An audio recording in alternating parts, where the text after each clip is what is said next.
Police on both sides of the state line are investigating shootings that injured children in recent days. Chris Hernandez talked with an expert today about children and violence. Chris?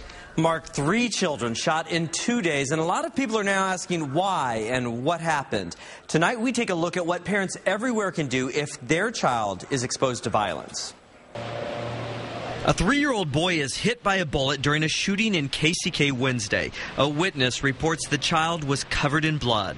24 hours later on the Missouri side, 2 8-year-old girls are wounded when someone opens fire at 33rd and Agnes. Police say they were in a group of people on a front porch that included several children and teens.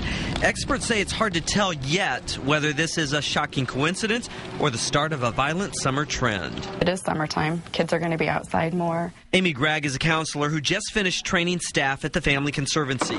She has worked with children involved in violence and says this week's survivors will need help dealing with the trauma to regain a feeling of safety. Whether it's cuddling with their child, reading them bedtime stories, any of those things that they can do to reinforce that attachment piece, that's going to lend itself to the child being able to function. From 9/11 to the recession, Gregg believes the stresses of society have multiplied in ways that put children at risk. Now, when a family comes in, you know, one parent may or may not be working, multiple children struggling in school, not enough money to make ends meet. Those problems make it even more difficult for a child to recover from violence.